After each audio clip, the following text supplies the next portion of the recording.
10-15 రోజులుగా దాదాపు 30 రోజుల నుంచి ఆదోని జిల్లా సాధన కోసం జేఏసీ కమిటీ విపరీతంగా కష్టపడి జిల్లా సాధించాలనే కృతనిశ్చయంతో వాళ్ళు ఒకటి ప్రయత్నం చేస్తూ ఉంటే వారి యొక్క శ్రమను వృధా చేయడం కోసం లేదా వాళ్ళ యొక్క ఉద్యమాన్ని నీరుగార్చడం కోసం వైఎస్ఆర్ పార్టీ ఒక పథకం ప్రకారం బైపాస్ రోడ్డును తీసుకురావడం, లేదంటే కాలేజీ అంశాన్ని తీసుకురావడం, రోజు ప్రెస్ మీట్లు పెట్టి జిల్లా సాధన అంశాన్ని పక్కన పడేసేటట్టు చూస్తూ ఉన్నారు.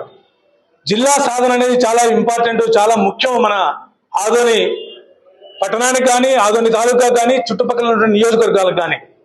అటువంటి మహత్తరమైనటువంటి అంశాన్ని చిన్నదిగా చూపించడం కోసం వైఎస్ఆర్ పార్టీ వాళ్ళ ప్రాభవం కోసం వాళ్ళకు జిల్లా సాధనలో చిత్తశుద్ధి లేకపోవడం వల్ల రోజుకొక అంశాన్ని తీసుకొచ్చి ప్రెస్ మీట్ పెట్టి జిల్లా సాధన అనేటువంటి అంశాన్ని పక్కదారి పట్టిస్తున్నారు అనేది భారతీయ జనతా పార్టీ యొక్క ఉద్దేశం. భారతీయ జనతా పార్టీ ముఖ్యంగా చెప్పదలుచుకునేది ఏంటంటే బైపాస్ గురించి పదే మాట్లాడుతూ ఉన్నారు. ఓకే, బైపాస్ గురించి మాట్లాడేటప్పుడు 2022లో బైపాస్ అంశాన్ని అప్పటి జగన్మోహన్ రెడ్డి ప్రభుత్వం 263 కోట్ల ప్రపోజల్స్తో అంటే ఖర్చు అవుతుంది అనేటువంటి అంచనాలతో కేంద్ర ప్రభుత్వం దగ్గరికి తీసుకోవడం జరిగింది. కేంద్ర ప్రభుత్వం అన్ని విధాలా పరిశీలించి వాళ్ళ యొక్క బృందాలు రాష్ట్ర బృందాలతో కలిసి వాటిని అధ్యయనం చేసిన తర్వాత 263 కోట్లు ఖర్చు కాదు, దీంట్లో 242 కోట్లు అయితే ఈ రోడ్డు సరిపోతుంది అనేటువంటి ఉద్దేశం చేత 242 కోట్లను 2023 మార్చి 31వ తేదీన ఆమోదం తెలిపి నిధులు కేటాయించడం జరిగింది. ఆ కేటాయింపుల్లో భాగంగా 2023 మార్చి 31వ తేదీన నిధులు కేటాయింపు జరిగితే దాదాపు 2024 సెప్టెంబర్ అక్టోబర్ వరకు ఆ నిధుల గురించి పట్టించుకోవడం కానీ, ఆ బైపాస్ రోడ్డు గురించి ఆలోచించడం కానీ చేయలేదు. ఎందుకు చేయలేదు అనేటువంటిది కూడా ప్రజలు ఆలోచించాలి. ఎందుకంటే నిధులు మంజూరైతేనే ఏదైనా పని స్టార్ట్ చేయాలి. మరి నిధులు మంజూరైనా కూడా దాదాపు 10 నెలల పాటు అంశాన్ని పక్కన పడేయడం జరిగింది. 10 నెలల తర్వాత ఎలక్షన్లకు ఒక 4-5 నెలలకు వస్తాయన్నప్పుడు బైపాస్ రోడ్డును ఆదరాగా భూమి పూజ చేసి సాయి ప్రసాద్ రెడ్డి ప్రారంభించడం జరిగింది. మరి ఆ 10 నెలల కాలం ఎందుకు చేయలేకపోయారు బైపాస్? మీకు చిత్తశుద్ధి ఉంటే నిధులు మంజూరైన తర్వాత మీరు ఎందుకు కానీ బైపాస్ను పక్కన పడేయాల్సి వచ్చింది? ఎన్నికల సమయంలో మాత్రమే మీకు ఎందుకు బైపాస్ గుర్తుకొచ్చింది? సరే, ఎన్నికల్లో ప్రారంభించిన తర్వాత వెంటనే ఏమైనా పనులు కొనసాగించినారా అంటే అది కూడా లేదు. భూమి పూజ చేసి టెంకాయ కొట్టిన తర్వాత కూడా ఆ పనులు ఎక్కడికక్కడ ఆగిపోవడం జరిగింది. తదనంతరం ఎన్నికల యొక్క షెడ్యూల్ రావడం, ఎన్నికల ప్రచారంలో ఇప్పుడు ఎమ్మెల్యే ఆదోని ఇప్పుడు బీజేపీ ఎమ్మెల్యేగా ఉన్నటువంటి పార్థసారథి దృష్టికి అందరూ కూడా ప్రజలందరూ కూడా అంటే బైపాస్లో పొలాలు పోతున్న వాళ్ళు కానీ, స్థలాలు పోతున్న వారు కానీ వాళ్ళందరూ కూడా పార్థసారథి గారి దృష్టికి తీసుకురావడం జరిగింది. అన్నా, ఆదరాబాదరగా మమ్మల్ని మా అనుమతి లేకుండా బైపాస్కు భూమి పూజ చేసి టెంకాయ కొట్టారు, దాంట్లో మా ప్లాట్లు పోతున్నాయి, మా ఇల్లు పోతున్నాయి, మా స్థలాలు పోతున్నాయి, మిమ్మల్ని ఎమ్మెల్యేగా గెలిపిస్తే మాకు న్యాయం చేస్తారా అని చెప్పి అడగడం జరిగింది. ఆ సందర్భంగా అప్పటి బీజేపీ తరఫున పోటీ చేస్తున్నటువంటి ఎమ్మెల్యే పార్థసారథి గారు కానీ, కూటమి నాయకులు కానీ హామీ ఇవ్వడం జరిగింది.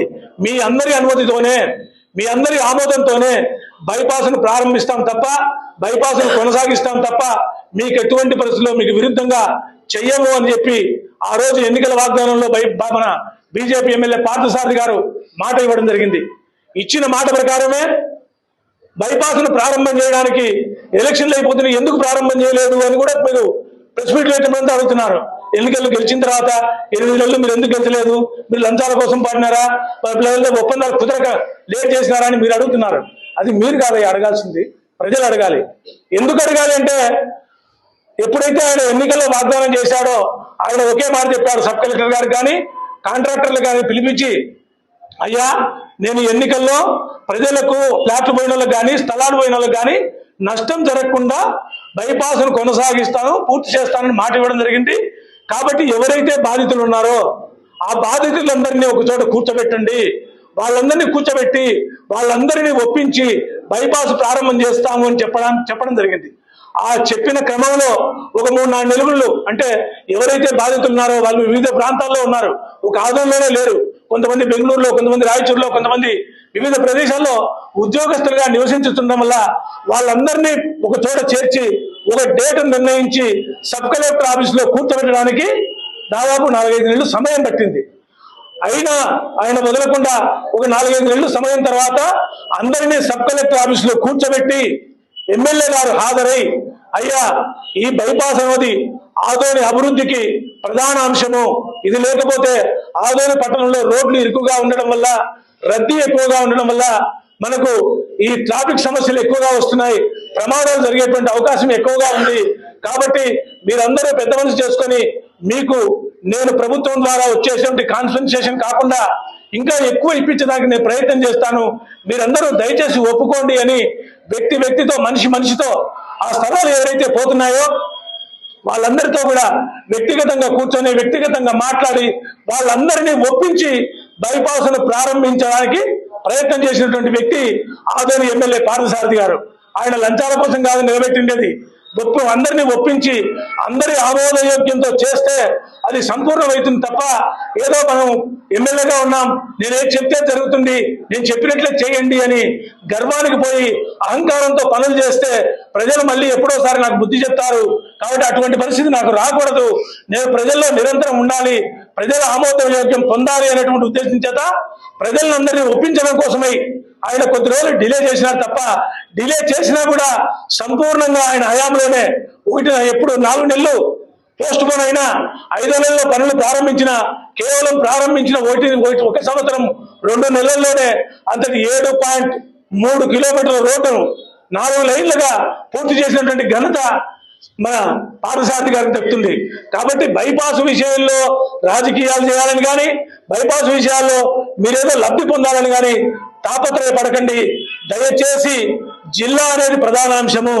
జిల్లా అంశం ప్రధానాంశంగా వచ్చినప్పుడు పార్థసారథి గారు జిల్లాల గురించి మాట్లాడిన ప్రతిసారి, లేదా ఆదోని 4 మండలాలుగా చేయాలని మాట్లాడిన ప్రతిసారి మీరు జిల్లాను లేదా బైపాస్ గురించి మాట్లాడతారు, లేదా గవర్నమెంట్ హాస్పిటల్ గురించి మాట్లాడతారు.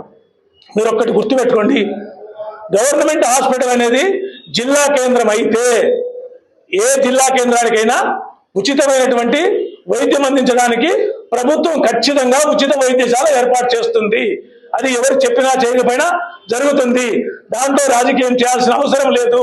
జిల్లా సాధన కమిటీ వాళ్ళ యొక్క కృషిని, వాళ్ళ యొక్క కష్టాన్ని మనం వృధా చేయాలని ప్రయత్నం చేయకుండా రోజుకు మీరు ఒక ప్రెస్ మీట్ పెట్టడం, మేము దానికి కౌంటర్ ఇవ్వాలని ప్రయత్నం చేయడం, ఇది జిల్లా సాధన అనేది మరుగున పడిపోతుంది. దయచేసి వైఎస్ఆర్ పార్టీ వాళ్ళు గమనించి బైపాస్ విషయాన్ని పక్కన పెట్టండి, మన గవర్నమెంట్ హాస్పిటల్ గురించి పక్కన పెట్టండి. జిల్లా సాధన కోసం మీరు కదిలిరండి, మేము కదిలేస్తాం. మీరు మాటికి మీ ఎమ్మెల్యే రాజీనామా చేయమను, లేకుంటే కూటమి నాయకులు రాజీనామా చేయమని అంటున్నారు. మేము అధికార పార్టీలో ఉన్నాం, రాజీనామా చేయడానికి కొంత అడ్డంకి ఉంటుంది. మీ దగ్గర వైఎస్ఆర్ పార్టీలో 11 మంది ఎమ్మెల్యేలు ఉన్నారు కదా, మీ ఎమ్మెల్యే రాజీనామా చేయమనండి. మీ జగన్మోహన్ రెడ్డికి ప్రభుత్వ వైద్యశాల ఇచ్చినట్టు జగన్మోహన్ రెడ్డికి చిత్తశుద్ధి ఉంటే ఆయన వైద్యశాలలు ఖచ్చితంగా తను ఇచ్చిన వైద్యశాలలు సంపూర్ణంగా పని జరగాలి అంటే ఆయన ఇచ్చింది నిజమైతే ఆయన ముందు రాజీనామా చేయమనండి.